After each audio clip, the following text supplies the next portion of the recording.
Buenas noches y bienvenidos a Signo Pesos, la economía al alcance de su pantalla. Estos son los temas claves de hoy. Cambios tributarios para la gente. El proyecto de ley de financiamiento trae cambios que afectarán no solo a las empresas. También millones de colombianos se verán cobijados por algunas de las propuestas. El experto César Sánchez nos ayudará a entender las reformas que se avecinan. Lista la intervención a la empresa Aire.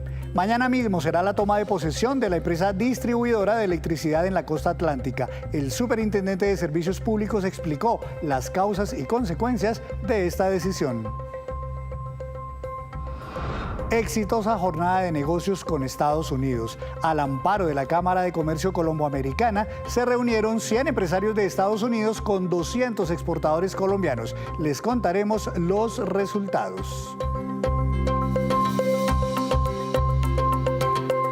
Y comenzamos esta emisión de Signo Pesos hablando de un tema clave para millones de personas. Se trata de los cambios tributarios propuestos por el gobierno en el proyecto de ley de financiamiento, el cual afectará a las empresas principalmente, pero también a personas naturales, como veremos enseguida. Saludo al experto abogado y especializado en temas tributarios, César Sánchez. Doctor Sánchez, buenas noches. Bienvenido a Signo Pesos. Buenas noches, Henry. Bueno, doctor Sánchez, comencemos entonces para hacer un repaso rápido de algunos temas claves. Declaración de renta tiene varios componentes que se afectarían. Empecemos por las deducciones por pagos con factura electrónica. Ahí entiendo que va a haber como una gabela adicional para las personas. Sí, Henry, mire, básicamente lo que sucede actualmente es que las personas que son asalariadas hoy les da un beneficio de tomarse el 1% de todos sus ingresos que sean facturados electrónicamente. Si ustedes que presentaron la declaración de renta observan, hay una novedad en el sistema o en su cuenta corriente de la DIAN. En la parte de arriba aparecen un clic, le hacen todas las facturas electrónicas que ustedes han comprado. La DIAN ya sabe cuáles son sus gastos y gastos que tuvieron a través de factura electrónica. Hoy las personas se pueden tomar el 1%, más allá de las deducciones especiales, llámese el tema de la hipoteca, el tema de los intereses, el tema de la prepagada. Está esa gabela del 1%, ahora la van a pasar al 5%. ¿Cuál es la idea?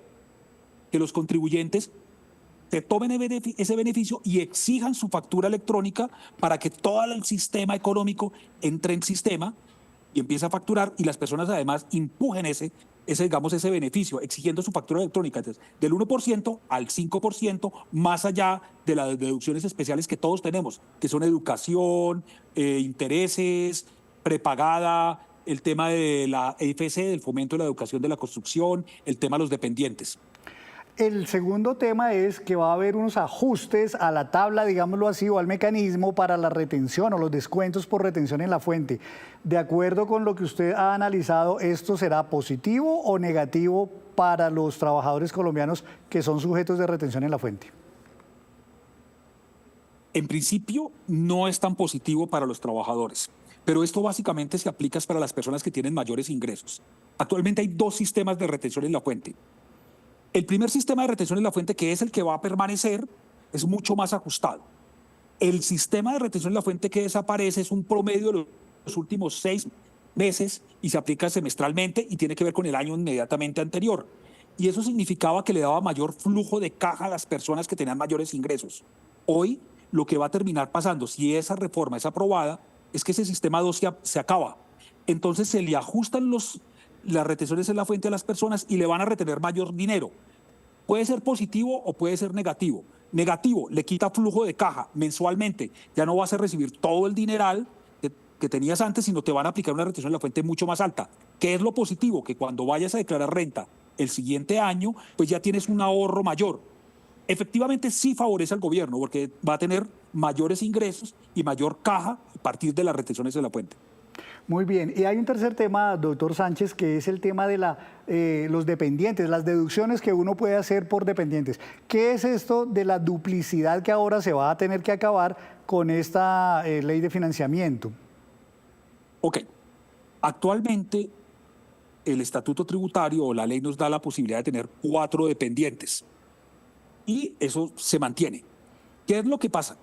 que a veces, teniendo 4 dependientes, las personas duplicaban esos 4 y terminaban siendo 8. En términos prácticos, lo que pusieron fue una frasecita que dice: solamente se podrá tener un dependiente por contribuyente. Algo como parecido y coloquial, como cada niño con su boleta. En este caso, cada niño con su papá o cada niño con su mamá. Antes lo que estaban haciendo algunos contribuyentes es que ese niño, una familia que tiene un solo niño, el papá se tomaba el mismo niño, la mamá se tomaba el mismo niño, entonces lo duplicaban. Ahorita la ley lo que va a decir es: no señores, solamente un hijo, un contribuyente. Perfectamente claro. Ahora bien, pasemos a un término que el gobierno ha utilizado, que es el de los súper ricos, personas con muy altos ingresos en Colombia o muy alto patrimonio que van a verse afectados. En primer lugar, patrimonios superiores a 1.880 millones de pesos, ellos van a tener que empezar a pagar impuesto al patrimonio. ¿No lo pagaban antes por estos montos? Tal cual. Hasta la reforma tributaria 2277 de 2022, lo que estableció el gobierno fue impuesto al patrimonio, primero permanente, está demandado ante la Corte Constitucional y está en este momento en un juez, miraremos qué va a pasar si lo declaran no ajustada a la Constitución, y patrimonios de 3.000 millones de pesos, a los cuales se le restaban más o menos 500 millones de pesos de habitación, entonces al final la base eran más o menos 2.400 quienes empezaban a pagar. ¿Qué es lo que hizo hoy el gobierno? Bajó esa cifra a 40.000 OBTs, que son los 1.800 millones que plantean en la gráfica, y a esa gráfica, o a ese monto, perdón, hay que restarle un pedacito, que son lo que tengas de vivienda. Entonces, en términos prácticos, son aquellos que tengan más de 1.800 millones de pesos, van a empezar a pagar. Pero, señor. No, tranquilo, adelante, adelante. Aquí hay una novedad que, digamos, ha pasado un poquito inadvertida o desapercibida, y es que están metiendo también a las personas jurídicas, pero con aquellos bienes que no están produciendo ningún tipo de ingreso. Entonces, podrían eventualmente las personas jurídicas terminar pagando impuesto al patrimonio.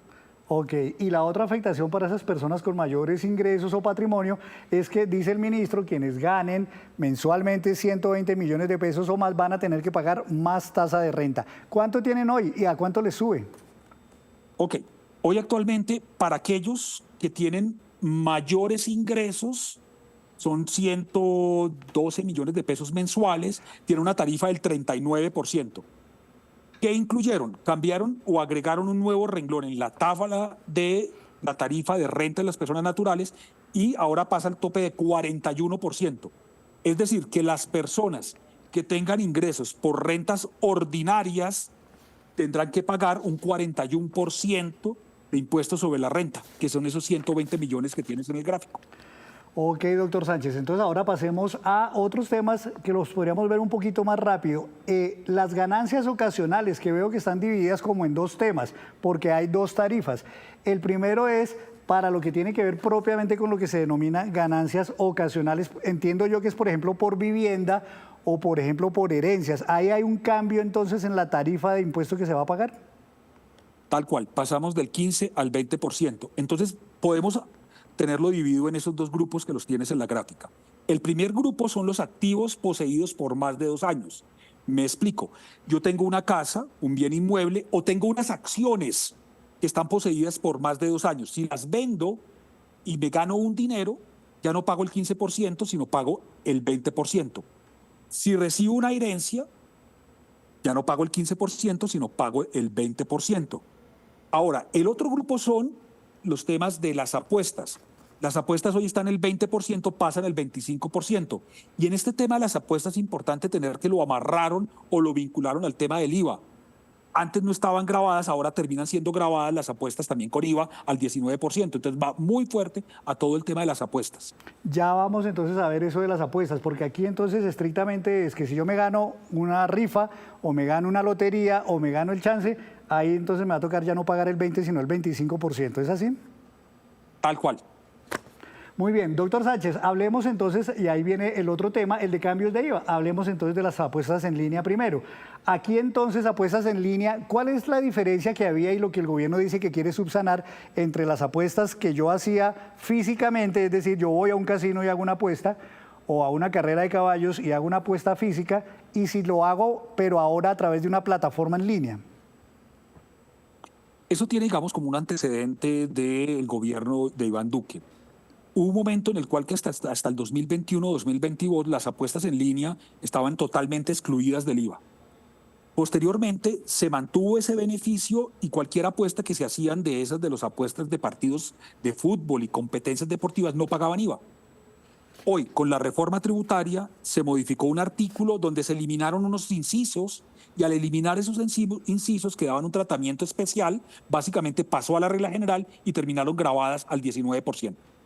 Y el último, O van a terminar grabadas. de acuerdo, sí señor. Y el último tema que me queda, doctor, y que afecta, digamos, a las personas, es el tema de los vehículos híbridos, porque el gobierno dice es que un vehículo híbrido pues sí utiliza en algunas ocasiones electricidad, pero también el conductor puede decidir andar con gasolina o con ACPM si utiliza estos sistemas, y por eso también contamina. Le quieren subir el IVA. ¿A usted cómo le parece esa norma de subirle al IVA general?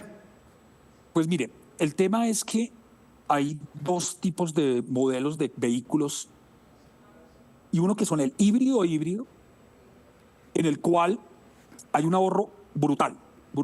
Les pongo un ejemplo. Hay una marca de carro que tú tanqueas el carro con 80.000 pesos y andas 700 kilómetros.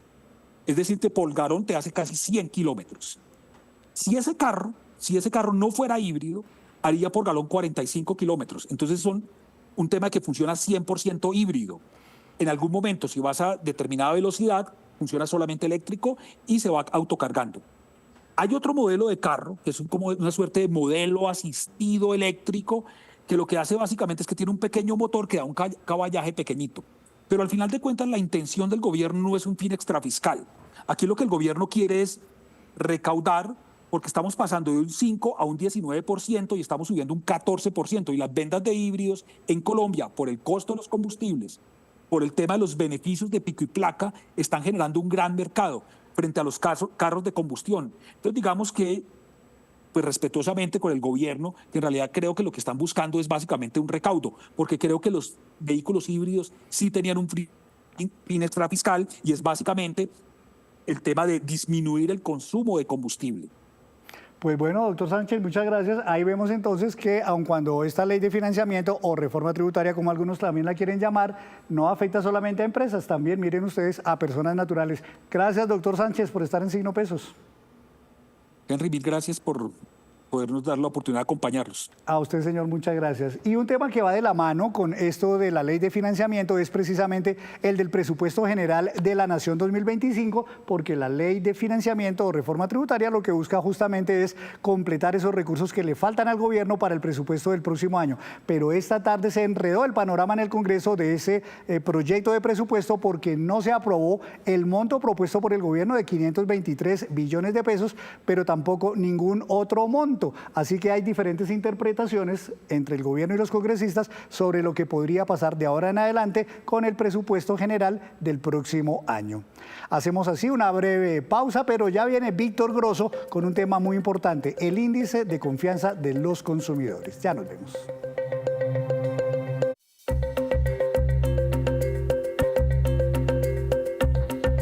Gracias por continuar en Signo Pesos. A esta hora llega don Víctor Grosso con más noticias importantes del día relacionadas hoy con los consumidores. Don Henry, buenas noches televidentes. Sí, sale el índice de confianza del consumidor que cada mes revela Fedesarrollo y vemos en él que está aumentando otra vez el pesimismo económico, la percepción que tienen los colombianos, los consumidores, como dice usted, sobre la situación económica de ellos, la situación económica del país. Esto porque este indicador en agosto cayó 6,3 puntos porcentuales frente al mes de julio y se ubica en 15,3 puntos porcentuales negativos. Quiere decir que son más las personas pesimistas frente a las optimistas. Y yo cierro aquí con este gráfico que me muestra este indicador desde el año 2021. Miren, en algún momento tuvimos confianza del consumidor positiva por allá en junio o en abril del año 2022, pero de ahí para acá ha reinado el pesimismo entre los colombianos y seguramente este tema, nos dicen algunos analistas, esta caída que se vio en agosto está muy asociada con esas incertidumbres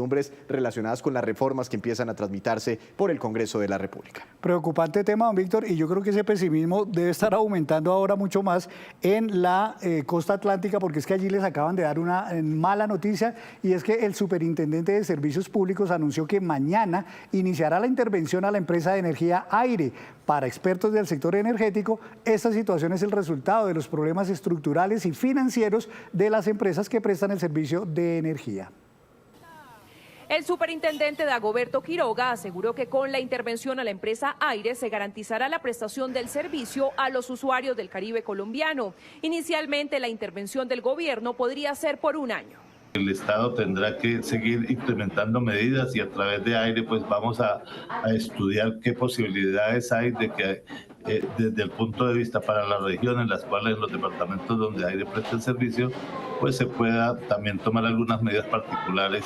Por su parte, el presidente de Andesco señaló que lo de Aire fue una muerte anunciada. Nosotros hemos venido diciendo que podíamos tener un problema financiero para las empresas. Hemos visto que es muy importante que el gobierno entienda que esto puede salirse de las manos. Necesitamos que haya una muy buena práctica en este proceso. Sánchez pidió claridad en el proceso y advirtió las consecuencias que podría traer para los usuarios. Que seamos muy técnicos, aquí no es cometer errores de simplemente decir que se van a bajar tarifas por bajar tarifas, porque esto puede ocasionar un problema en el sector muy grande. Queremos que haya esa intervención por parte de la superintendencia y que se ponga la persona más capaz, pero aquí el problema va a ser de flujo de caja. Aquí no solamente es poner una persona, sino a la gente que tenga los recursos para poder asumir esta responsabilidad, porque si no vamos a tener apagones o cortes muy rápidamente en la costa caribe. La liquidación sí afectaría a los usuarios directamente porque los usuarios se quedarían sin el prestador. Entonces tendrían que entrar